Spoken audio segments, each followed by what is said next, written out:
This week on Pole House Blackpot Weekend Getaways, we conclude our visit to Kansas City and the Santa Fe Trail with a visit to the Arabia Steamboat Museum. And on the menu, smothered or melted potatoes, as Wade calls them. So stick around.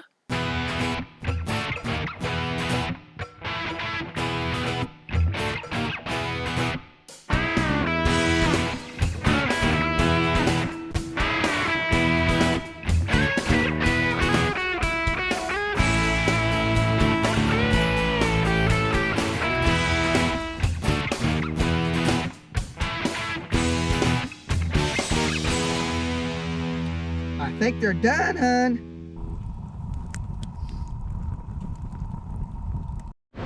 Well, welcome back to another video.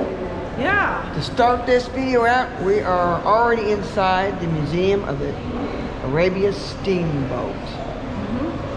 It actually sank It's actually in the mall. There's a, I think it's a train depot type mall. So anyway, this is actually the ship. Actually, the boat sank in 1856, and they found it, dug it up in 1988, and opened this museum with the first part of the artifacts in 1991. This is the world's oldest steam engine, built in Louisville, Kentucky in 1818. and 19. For the Steamboat Missouri Pucket. This was the first steamboat lost on the Missouri River, sunk near Arrow Rock, Missouri in 1820. The second part of our story happened not all that long ago and not all that far away. Although the items on the Steamboat Arabia were riding on the Missouri River, they were not slated to go to Santa Fe. They were actually consigned to go to Nebraska. This Arabia Steamboat Museum gives you an idea of what was available in Santa Fe.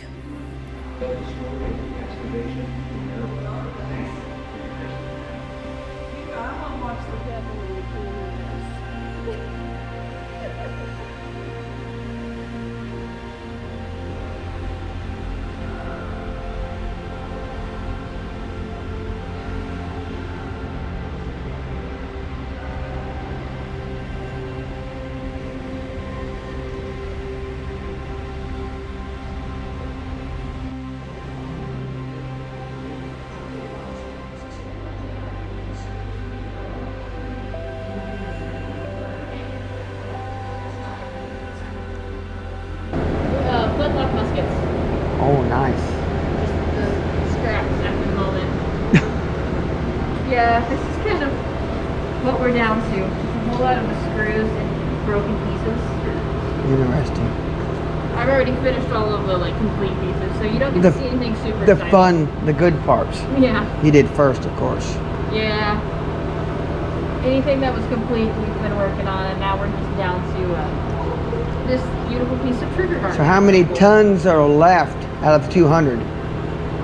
So about 30 to 40 tons. Yeah. Just under about 20% then left Yeah. after all these years. Oh yeah. Well, I just left the area where they're actually cleaning up and discovering some of the neat things that were found on the Steamboat Arabia. And they're working on parts of flintlock rifles. And right behind me is just a few of the things. This is some of the, we're talking about cabin passage and the journey of luxury. And just a few of the artifacts from fine china and things like that. And let's see, some of the other muskets that they found. This is some of the cabin and the crew stuff. There you go. This is some of the stuff that they're working on right now. Some more flintlock muskets. Small pieces is what they're working on now. But the ladies that were working on the cleaning the stuff said that they have about 40 ton of goods and things still in cold storage that have yet to be cleaned up for display. So this display here keeps changing all the time as they clean up more and more things. And there was over 200 tons of goods and different artifacts that were on the ship or the boat when it sank. And when it was interesting, when they found it, it was preserved from oxygen down in the wet mud in Missouri River bottoms, just outside of Kansas City, in a cornfield over a half mile from the current Missouri River over in Kansas. It's 45 feet below surface when they dug it up. So we're gonna go now and show you some of the other neat things that they found.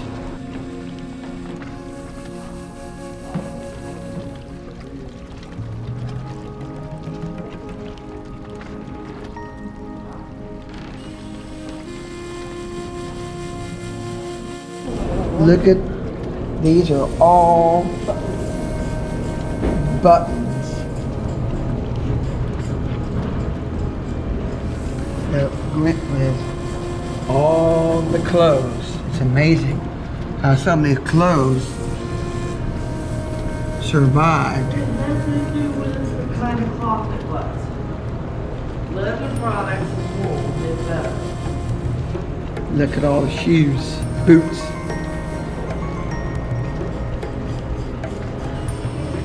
I saw one video that cotton was disintegrating. Here was stuff, hardware to build your house.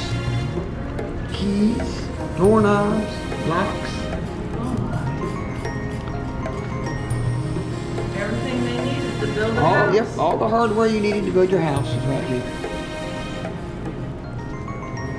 And here's more construction equipment, saws and, Millstones. yep, grinding, those are just grinding, sharpening stones for axes and things.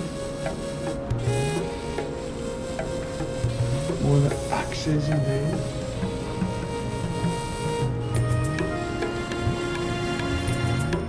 It's amazing how 132 years under the Missouri River bottom mud.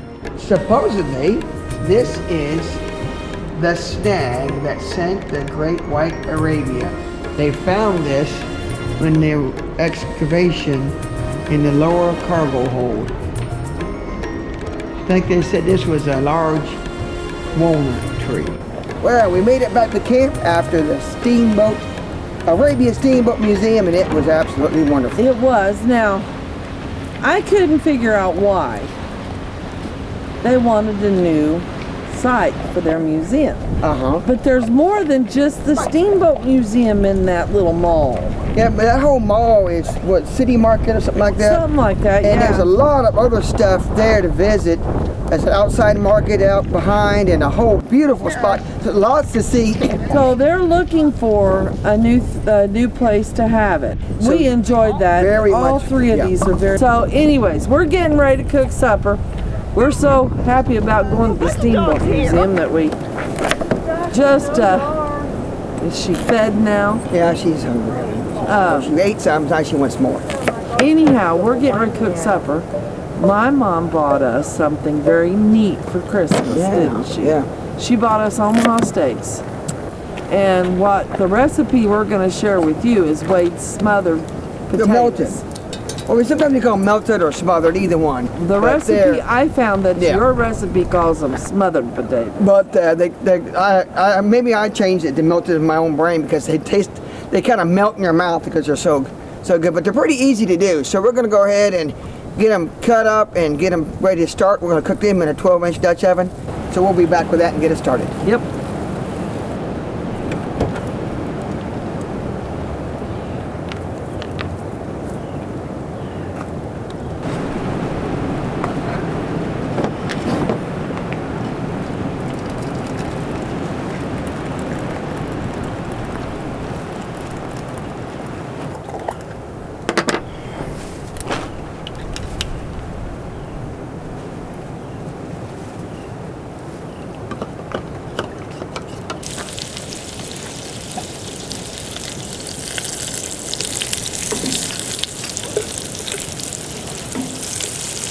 Okay, the potatoes have gotten brown on one side, nice and brown in that nice hot butter. Now we're going to flip them over. Then here in a minute, we're going to add that chicken stock that I just mixed in with that cup of water.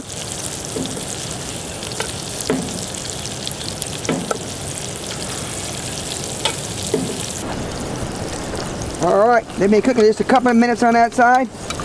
Now we add 1 cup chicken stock.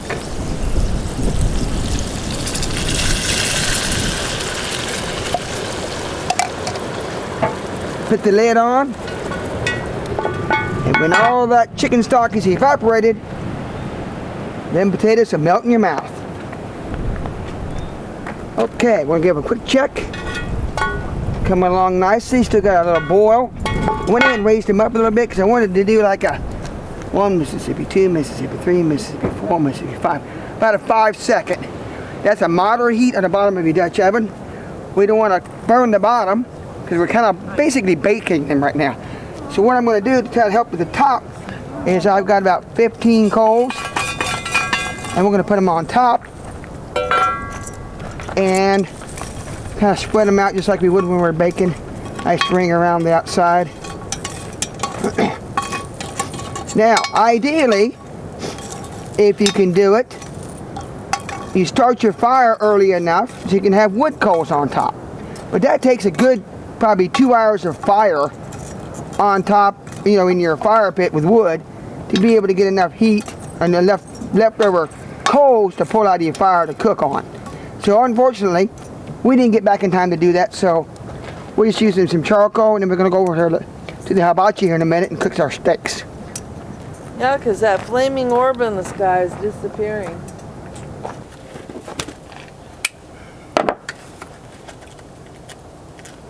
Yeah, then we're going to take that sticker off before you wash it again.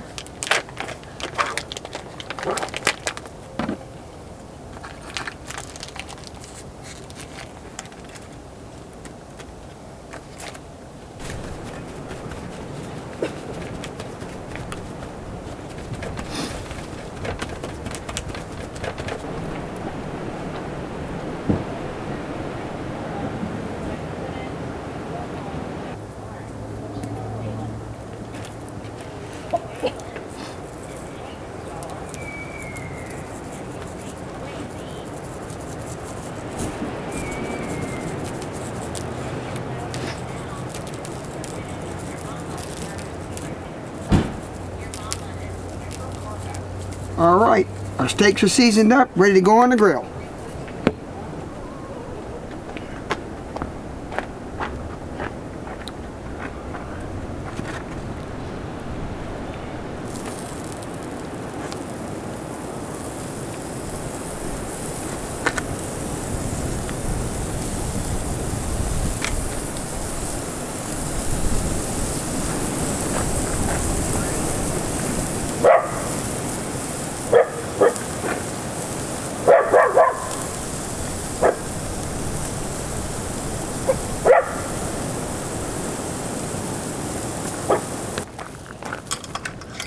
Alright, well, with that Dutch oven lid being on there, I noticed that the juices haven't evaporated. This is the first time I've ever done it in a Dutch oven. Usually I've done it on an open skillet in a regular oven in the house. So the best thing is to not overdone on the bottom, but take the thickest one and poke down through it, see if it's done, and it is done. So I'm going to leave the lid off, let it kind of cook a little bit. Maybe we'll evaporate some of that juice, let it soak up in there. And while our steaks are finishing up, we'll see how it does. Looks like they're good.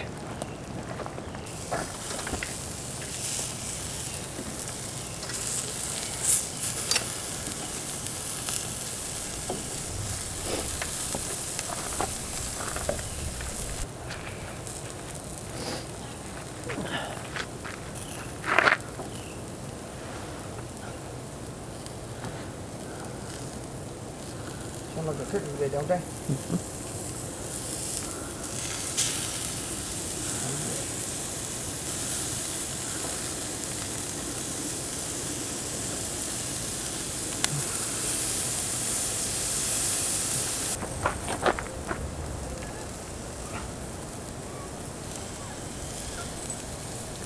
Oh, I think they're done. They feel like it. Okay, we're gonna pull these off, put some foil on top of them, or tent them for just a few minutes to let them juices re-solidify in there a little bit and kind of distribute so they won't all run out, and we'll be ready to eat supper. Well, how is it, hon? Oh, we don't need them to eat this. Not fit to eat. Nope, it's not. We were discussing whether these are smothered or melted, so we're just gonna call them smothered potatoes. Smelted is what Smelted, yeah. They basically are so nice and fork tender that they pretty much melt in your mouth. Oh yeah, so good. And that steak's the bomb. Thank you, Mommy.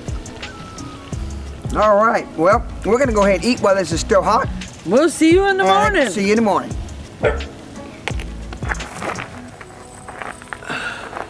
Good morning.